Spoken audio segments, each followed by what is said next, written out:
예, 하나님 말씀을 보겠습니다. 하나님 말씀은 신약성경 요한계시록 19장 17절에서 21절 말씀입니다. 신약성경 요한계시록 19장 17절에서 21절 말씀을 교독하도록 하겠습니다. 또 내가 보니 한 천사가 태양 안에 서서 공중에 나는 모든 새를 향하여 큰 음성으로 외쳐 이르되 와서 하나님의 큰 잔치에 모여 왕들의 살과 장로들의 살과 천사들의 살과 말들과 그것을 한 자들의 살과 자유인들이나 종들이나 작은 자나 큰 자나 모든 자의 살을 먹으라 하더라. 또 내가 보매 그 짐승과 땅의 임금들과 그들의 군대들이 모여 그 말 탄 자와 그의 군대와 더불어 전쟁을 일으키다가 짐승이 잡히고 그 앞에서 문을 향하던 거짓 선지자와 함께 잡혔으니 이는 짐승의 표를 받고 그의 우상이 되 경배하는 자들을 표적으로 미혹하는 자라. 이들이 산채로 요한을 붓는 곳에 던져지고 같이 읽겠습니다. 그 나머지는 말 탄 자의 입으로부터 나오는 금의 죽음에 모든 새가 그들의 살로 배불리더라. 아멘. 우리가 살아가면서 위험한 일들을 많이 만나게 됩니다. 이런 위험한 일들을 만나게 되면 자칫 잘못하면 목숨을 잃을 수도 있고 또 자신에게 피해가 생길 수도 있습니다. 그래서 우리는 이 가급적 이 위험한 일을 만나지 않고 피해가려고 하고 있습니다. 위험한 일을 만나지 않기 위해서는 어떤 일이 위험한 일인지 또 어떤 일이 위험하지 않은 일인지를 알아야 우리가 피하거나 또 피해를 줄일 수가 있는 것입니다. 우리가 만나는 일들이 위험한 일인지 아닌지를 아는 방법이 두 가지가 있습니다. 한 가지는 자기가 직접 경험을 하고 이것은 위험한 것이구나 라고 아는 것입니다. 이 경우에는 잘못하면은 자신의 모든 것을 잃을 수도 있다는 것입니다. 또 한 가지는 뭐냐면 이 사람들이 알려주는 것을 통해서 즉 이 지식이나 정보를 통해서 자신이 직접 경험하지 않고도 위험하다는 것을 알고 그 일을 피하여서 이 위험을 만나지 않도록 하고 있습니다. 물론 우리에게 전해진 정보나 지식이 잘못된 것일 수도 있습니다. 특히 이 인터넷 시대를 살고 있는 우리는 지금 정보와 또 지식의 홍수에서 살고 있기 때문에 우리가 접하게 되는 정보나 지식의 진위 여부를 우리는 확인을 해야 됩니다. 우리에게 전해진 이 정보나 지식이 바른 것인지 아닌 것을 알기 위해서는 사실 엄청난 수준을 요구하고 있는 것이 아닙니다. 가장 기본적인 이 방법은 모든 일을 일반적이고 상식적인 선에서, 다른 말로 하면 보편적이고 상식적인 선에서 판단하면 됩니다. 그리고 이 전해진 이 지식이나 정보가 말하고 있는 본래의 의도가 무엇인가를 파악하면 되는 것입니다. 예를 들어서 이 빨간 신호등에 이 건너목을 건너가면 위험하다는 정보가 있습니다. 이것이 맞는 것인지 아니면 틀린 것인지를 확인하기 위해서 이 빨간 신호등이 켜졌을 때 횡단보도를 걷는 것은 무모하기도 하고 또한 불필요한 행동입니다. 만약 이 빨간 신호등이 켜졌을 때 횡단보도를 건너는 것이 위험한지 아닌지를 확인해 보기 위해서 이 빨간 등이 켜졌을 때 건넜습니다. 그런데 때마침 차가 한 대도 지나가지 않았던 거예요. 이 한 번의 경험을 가지고 이 신호등이 빨간불이 켜졌을 때 횡단보도를 건너는 것은 위험하다라고 말하는데 그 말은 거짓말이다 라고 말한다면 이 말이 틀린 말이 되는 것입니다. 자신에게 주어진 환경에서 몇 번의 실험이나 몇 번의 모험을 해보고 판단해서는 안 된다는 것입니다. 대부분의 일들이 이 보편성을 얻기까지는 이 특수한 일로 보는 것이 바른 것입니다. 우리가 이 땅 살아가는 가운데 항상 보편적이고 상식적인 선에서 생각해보고 판단을 해야 한다는 것입니다. 특별한 케이스로 모든 것을 보편적으로 봐서는 안 된다는 것입니다. 한국에서 과거 텔레비전 방송에서 속담이나 오래전부터 전해 내려오는 말이 진짜인지 아닌지를 확인해 보는 그런 프로그램이 있었습니다. 이 방송이 폐지될 수밖에 없는 사고가 생겼습니다. 이 한국 속담에 누워서 떡 먹기라는 말이 있습니다. 여러분, 누워서 떡 먹기라는 말은 간단하다 혹은 쉽다는 뜻입니다. 그래서 이 누워서 떡 먹기라는 말은 간단하다 혹은 쉽다라고 얘기하는데, 이 말이 맞는지 아닌지를 확인하는 것 같은 프로그램이 있었습니다. 그런데 이것을 확인하다가 거기에 참여했던 사람이 이 기도가 막혀서 세상을 떠나는 사고가 생겼습니다. 이 사고로 이 프로가 막을 내렸습니다. 근데 만일 이 프로를 본 어떤 사람이 누워서 떡 먹기라는 말은 간단하다 또 혹은 쉽다라고 말하는 그 말은 거짓말이다 라고 말한다고 그러면 이 말은 맞는 말일까요? 틀린 말일까요? 이 말도 틀린 말입니다. 왜냐하면 누워서 떡을 먹는다고 모두가 기도가 막혀 죽지는 않기 때문입니다. 물론 많은 사람들이 놓쳤던 누워서 떡을 먹을 경우 기도가 막힐 수 있는 위험성이 있다는 것이 드러난 것은 사실입니다. 이 누워서 떡 먹기라는 말이 말하고자 하는 것이 무엇인가를 우리가 아는 것이 중요하다는 것입니다. 누워서 떡 먹기라는 말은 힘들이지 않고 매우 쉽고 간단하게 할 수 있다는 뜻입니다. 옛날 사람들이 자기들의 경험에서 생겨난 말입니다. 옛날 사람들이 수차례 실험을 해가지고 이 뜻은 누워서 떡을 먹을 때 가장 쉬운 것이다 라고 판명된 것이 아니란 것입니다. 한 가지 더 예를 들면은 어떤 시인이 자기의 시에 동쪽에서 동쪽에 있는 산에서 해가 떠오른다 이런 표현을 했습니다. 그런데 어떤 분이 이 시는 틀렸다. 왜 틀렸냐면 해가 동쪽에 있는 산에서 솟아오른 것이 아니라 지구가 자전한 것이다. 이렇게 증명한답시고 말하는 것은 문학적인 감수성이 없는 것입니다. 이러한 표현을 통해서 시가 말하고자 하는 진리를 아는 것이 중요합니다. 그래서 우리는 모든 면에서 보편적이고 상식적인 선에서 생각하고 판단해야 됩니다. 그리고 이 진리를 파악하는 것이 중요하다는 것입니다. 우리는 사회를 통해서 무엇이 위험한가를 배우게 됩니다. 그 가운데 제일 먼저 부모님으로부터 무엇이 위험한지를 배우게 됩니다. 또 주변 사람들로부터 배우기도 합니다. 또 학교에서도 어떤 것이 위험한지를 배우게 됩니다. 요즘은 매스컴이나 또 인터넷을 통해서도 무엇이 위험한지를 배웁니다. 만약 어떤 것이 위험하다는 정보나 지식을 가지고 있으면서 위험한 일을 한다면 그 사람은 동정을 받거나 또 다른 사람의 도움을 받을 자격이 없을 것입니다. 오늘 읽은 이 본문은 황제 숭배를 강요하고 또 삼위일체 하나님을 향한 믿음을 떠나게 했던 사람들, 그리고 그 위협과 협박에 의해서 믿음을 버린 사람들이 맞이하게 될 최후의 모습을 보여주고 있습니다. 또한 21세기에 살고 있는 우리들에게는 세상의 가치관을 숭배하고 또 세상의 가치관을 가지고 살기를 강요하는 사람들과 또 그 협박과 유혹에 넘어가 믿음을 버린 사람들이 어떠한 최후를 맞이하게 되는가를 보여주고 있는 것이 오늘 본문의 내용입니다. 그러면 왜 이런 것을 보여주고 있겠습니까? 요한계시록을 처음 받아 읽고 있는 이 7교회 성도들에게는 로마의 박해에 굴복해서 황제 숭배에 참여함으로 이런 최후를 맞이하지 말라고 주시는 경고입니다. 그리고 21세기를 살고 있는 우리에게도 이 세상의 가치관에 매혹되어서 믿음을 버림으로 이런 비참한 최후를 맞이하지 말라고 말하고 있는 것입니다. 또한 믿음을 버린 결과가 어떤 결말이 온다는 것을 이 본문을 통해서 알게 되었는데, 그럼에도 믿음을 버린 삶을 산다면 이것이야말로 정말로 어리석은 삶이라는 것을 알려주고 있습니다.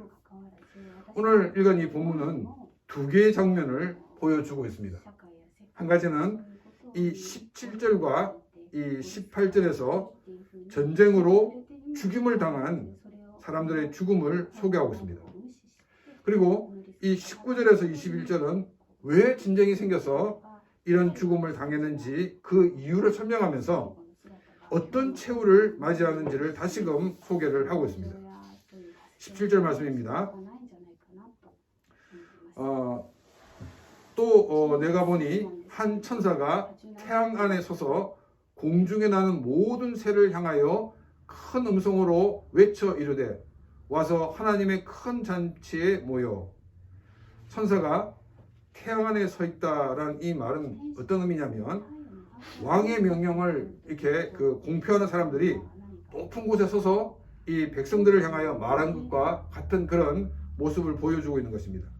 특별히 공중에 나는 새를 향해 하나님의 명령을 선포하고 있기 때문에 높은 하늘에 있는 태양에 서서 이 공중에 나는 새를 향하여 하나님의 명령을 전하고 있다는 것입니다. 공중에 나는 새를 향해 선포된 하나님의 명령은 하나님이 준비해 놓은 잔치에 오라는 것입니다. 하나님께서 공중을 나는 새들을 위해 준비한 잔치는 어떤 잔치이겠습니까? 18절입니다. 왕들의 살과 장군들의 살과 장사들의 살과 말들과 그것을 탄 자들의 살과 자유인들과 종들이나 작은 자나 큰 자나 모든 자의 살을 먹어라 하더라. 하나님께서 이 천사를 통해서 새들을 위해 준비해 놓으신 이 잔치의 장소는 엄청난 많은 사람들이 전쟁에서 죽어 이 시신이 수습되지 않은 그런 곳이었습니다. 새들에게 내리신 명령은 왕들로부터 시작하여 죽은 모든 사람들의 살을 먹으라는 것이었습니다. 우리가 이제 동서고금을 막론하고 이 죽은 사람에 대한 예우의 하나로서 장례 문화가 있습니다. 장례식을 치르지 못하고 시신이 그대로 방치되어 있는 사람은 가장 불행한 사람으로 여겨졌습니다. 이 한국 전쟁이 끝나고 68년이 넘었습니다. 근데 그 전쟁이 한참일 때 이 시신을 수습하지 못했던 미군들의 그 유해나 또 이 한국군의 유해를 북한 쪽에서 찾아서 미군은 미국으로 또 이 한국군은 한국으로 송환하고 있습니다. 그리고 또 반대로 한국에서 발견된 이 중국군과 또 북한군의 유해는 중국군의 유해는 중국으로 또 북한군의 유해는 북한으로 보내는 이유가 뭐냐면 죽은 자들에 대한 예우입니다. 이 18절의 말씀처럼 시신이 수습되지 못하고 새들의 먹잇감이 된다는 것은 가장 불행한 죽음을 맞이하게 된다는 것을 보여주고 있습니다. 구약에서 예후라는 사람이 구테타를 일으켜서 이제 아합의 가문을 몰아내고 이 아합의 아내인 이세벨이 이세벨을 이게 창밖으로 던져서 죽이게 합니다. 이때 걔들이 그 시신을 먹어버렸다라고 얘기하고 있습니다. 예후가 이세벨은 그래도 왕족이기 때문에 그 이세벨의 시신을 수습해 줘라 이렇게 명령을 내렸는데 걔들이 다 먹어가지고 그 시신을 수습할 수 없었다라고 성경은 기록하고 있습니다. 이것을 통해서 이 이세벨은 가장 이 저주받은 죽음을 맞이하게 됐다라고 우리에게 알려주고 있습니다. 장례를 치르지 못하고 새나 짐승에 의해 시신이 훼손된다는 것은 가장 저주받은 죽음이라는 것입니다. 그런데 이제 이 말씀을 듣고 있는 사람들 가운데는 어떤 사람은 아니 그럼 이 조상은 어떻게 설명할 것입니까? 이렇게 질문을 하는 분이 있을 것입니다. 이 네팔이나 인도 어떤 부족들은 이 조장이라는 이 장례를 행한다고 합니다. 이 조장이 뭐냐면 새들이 죽은 사람의 시신을 뜯어먹을 수 있도록 하는 것 같은 장례식이라는 것입니다. 이 조장도 시신을 그냥 새에게 넘겨주는 것이 아닙니다. 예식과 함께 그행이 되었지 그냥 죽은 사람을 방치한 상태에서 새들의 먹잇감이 되게 한 것이 아니라는 것입니다. 또 어떤 사람들은 아니 사람은 사람이 죽으면 끝이지 뭐 죽고 난 다음에 장례식이 있던 그게 무슨 상관이야 라고 이렇게 말할 수도 있을 것입니다. 이 계시록은 죽은 사람의 관점에서 말하는 것이 아니라 산 사람이 이 죽은 사람을 보는 그런 관점에서 기록되었다는 것입니다. 만일 성경이 죽은 사람의 관점에서 기록됐다고 그러면 전쟁의 패배로 수습되지 못한 시신이 새들의 먹이가 되는 것으로 끝나는 것이 아닙니다. 그들의 영혼은 지옥의 형벌을 받게 될 것이라고 말해야 될 것입니다. 그런데 이 요한은 19장에서 죽음 이후에 어떤 심판이 있는 것을 언급하고 있는 것이 아니라는 것입니다. 살아있는 사람의 입장에서 어떻게 그들이 비참하게 그리고 저주받는 죽음을 받았는가에 대해서 보여주고 있는 것이라는 것입니다. 비참한 죽음을 맞이하는 사람들은 어느 시대나 어느 사회를 막론하고 대개 소외된 사람들이 최전선에 놓여져 있습니다. 근데 우리가 18절 말씀을 보게 되면 이 소외된 사람만이 이런 불행한 죽음을 맞이하는 것이 아닙니다. 왕들과 장군들 그리고 장사들, 여기서 장사라는 말은 힘이 센 사람을 이야기를 하고 있습니다. 이런 권력을 가진 사람들이 불행한 죽음을 맞이하게 될 것이라고 말하고 있습니다. 또 말을 탄 사람들도 불행한 죽음을 맞이하게 될 것이다 라고 말하고 있습니다. 이 말을 탄 사람이란 것은 계급이 높은 사람이거나 혹은 재물이 많은 사람을 상징하고 있습니다. 그리고 자유인도 그리고 종들도 작은 자나 큰 자나 모든 사람들이 다 불행한 죽음을 맞이하게 될 것이다 라고 말씀하고 있습니다. 지금 이 말씀은 그 어느 누구도 예외가 될 수 없다는 것을 말하고 있습니다. 권력을 가지고 있기 때문에 하나님이 내리신 심판에서 예외가 될 수 없다는 것입니다. 재물이 있다고 하나님이 내리시는 심판에서 예외가 될 수 없다는 것입니다. 자유인이기 때문에 하나님이 내리시는 심판에서 예외가 될 수가 없다는 것입니다. 또한 종이라는 미천한 신분이기 때문에 하나님이 내리시는 심판에서 예외가 될 수 없다는 것입니다. 빈부귀천을 막론하고 한 사람도 예외가 없이 비참한 죽음을 맞이하게 될 것을 경고하고 있습니다.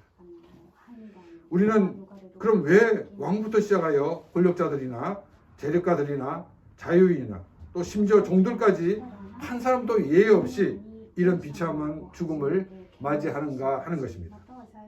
19절입니다. 또 내가 보매 그 짐승과 땅의 임금들과 그들의 군대들이 모여 그 말 탄 자와 그의 군대와 더불어 전쟁을 일으키다가 19절부터 왜 이들이 비참한 죽음을 당하게 되었는지를 그 배경을 설명하고 있습니다.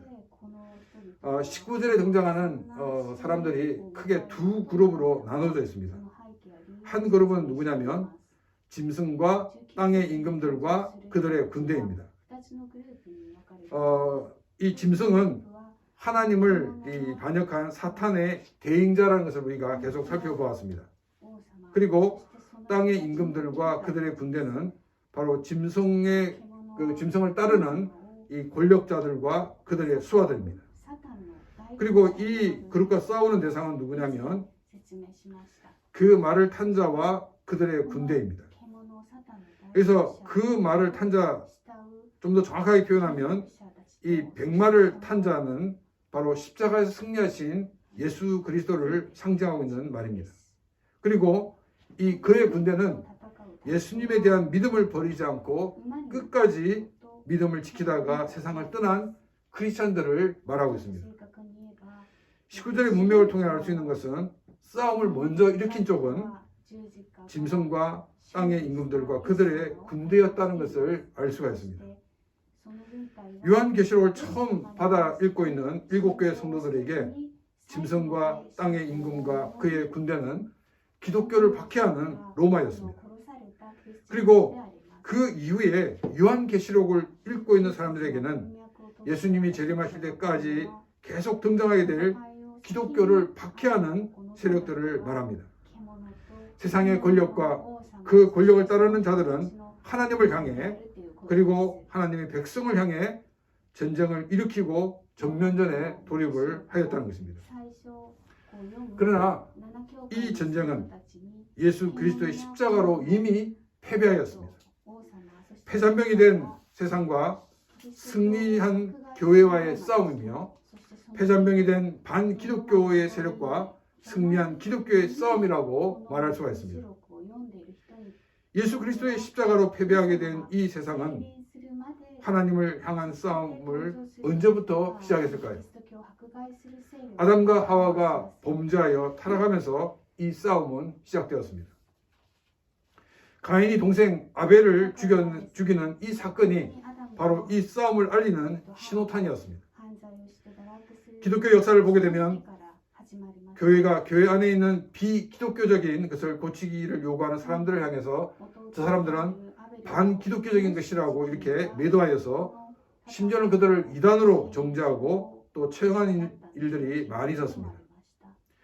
교회가 스스로 자정 능력을 잃어버릴 때 하나님께서는 세상을 통해 교회를 새롭게 하셨습니다. 이때 교회는 자신의 문제를 발견하지 못하고 세상이 교회를 핍박한다고 하면서 대립각을 세웠습니다. 반면 이 폭력을 휘두르는 권력 밑에서는 한가하지 못하고 그 권력에 붙어서 신현 노릇을 하기도 하였습니다. 크리스천들 가운데는 이 비기독교적인 것이 무엇인지 또 반기독교적인 것이 무엇인지를 모르기 때문에 정말 싸워야 할 때 싸우지 못하고 있습니다. 또한 자신을 정화해야 할 때 정화를 거부하고 불필요한 싸움을 싸울 때가 있었습니다. 비기독교가 무엇인지 또한 반기독교가 무엇인지를 모르는 가장 큰 이유는 기독교의 본질이 무엇인지를 모르기 때문입니다. 가장 기준이 되는 것이 있어야 이것이 바른 것인지 아니면 잘못된 것인지를 구분할 수가 있기 때문입니다. 기독교의 본질을 알기 위해 우리는 하나님의 말씀인 성경을 읽어야 됩니다. 성경을 읽는 가운데 이 말씀을 이해할 수 있도록 기도하면서 성경을 읽으시기 바랍니다. 또한 이 기초적인 신학을 알아야지 바른 해석을 할 수가 있습니다. 신학을 알라고 좀 배우십시오 이러면은 그거는 목사님들이 하는 것이지 저희 같은 평신은 필요 없습니다라고 얘기하는데 그렇지 않다는 것입니다. 우리가 하나님 말씀을 바로 알기 위해서는 가장 기본적인 신학을 알아야 합니다. 근데 우리가 신학을 배울 시간이 없으면 설교 시간에 설교를 잘 들으면 됩니다.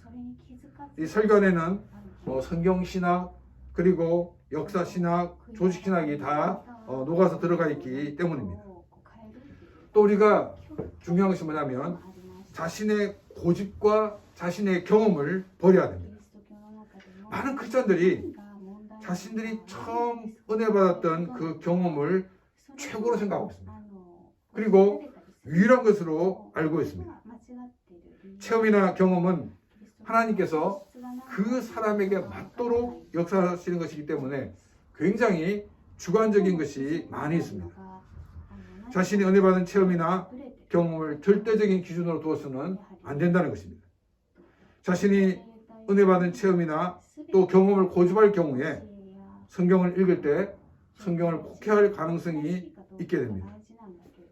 성경을 늘 읽고 묵상하여서 기독교를 정확하게 알아서 성경적인 삶을 살고 또한 성경적인 교회를 만들어가는 그런 귀한 삶이 되시기를 바랍니다. 20절입니다. 짐승이 잡히고 그 앞에서 표적을 행하던 거짓 선지자도 함께 잡혔으니 이는 짐승의 표를 받고 그의 우상에게 경배하던 자들을 표적으로 미혹하던 자라. 이 둘이 산채로 유황불 붙는 못에 던져지고 20절에서는 짐승과 짐승을 위해 활동했던 자들이 어떤 최후를 맞이하는가를 보여주고 있습니다. 신처럼 군림했던 짐승이 잡히게 됩니다. 그리고 그 짐승을 위해 활동했던 선지자들도 잡히게 되었습니다. 성경은 이 거짓 선지자에 대해서 좀 더 길게 설명을 하고 있습니다. 사람들로 짐승의 표를 받게 하고 우상에게 경배하도록 하는 이라고 이렇게 말을 하고 있습니다. 이 사람들은 자기가 살기 위해서 짐승의 표를 받고 우상을 숭배한 사람들과 다른 심판을 받게 된다라고 이야기를 하고 있습니다. 자기 혼자 잘 먹고 잘 살려고 황제 숭배를 하고 음행하는 것도 하나님 앞에서 죄입니다.